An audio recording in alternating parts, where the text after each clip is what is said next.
இந்த மாநாட்டில் பேசிய தமிழக பாஜக தலைவர் அண்ணாமலை, திமுக அரசு தனது 3 ஆண்டு சாதனைகளை கூறாமல் மத்திய அரசு மீது பொய்யான குற்றச்சாட்டுகளை சுமத்துவதாக தெரிவித்தார்.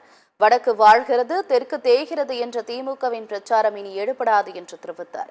2026 சட்டமன்ற தேர்தலில் திராவிட கட்சிகள் இல்லாத ஆட்சி தமிழகத்தில் மலரும் என்றும் அண்ணாமலை தெரிவித்தார்.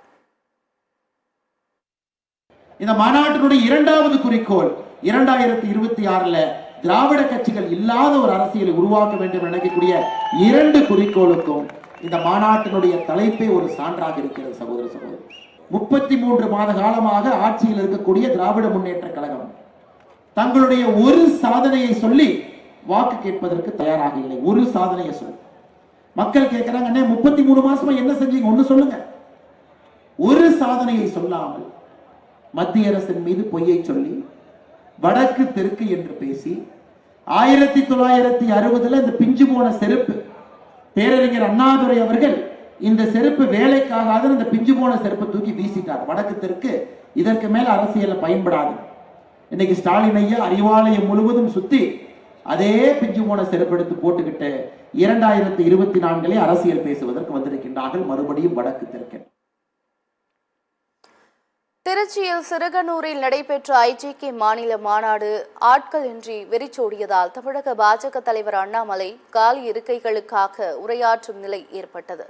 இந்திய ஜனநாயக கட்சி சார்பில் திருச்சி சிறுகனூரில் தேசம் காப்போம், தமிழை வளர்ப்போம் என்ற மாநில மாநாடு நடைபெற்றது.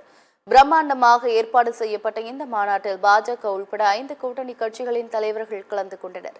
1 லட்சம் பேர் எதிர்பார்க்கப்பட்ட மாநாட்டில் பெரிய அளவில் கூட்டம் கூடாததால் இருக்கைகள் காலியாக காணப்பட்டது. மாநாடு தொடங்கும் போது இருந்த சிறிய கூட்டமும் நேரம் செல்ல செல்ல கலைந்து சென்றது.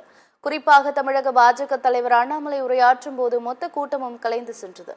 இதனால் தமிழக பாஜக தலைவர் அண்ணாமலை காலி இருக்கைகளுக்காக உரையாற்றும் நிலை ஏற்பட்டது.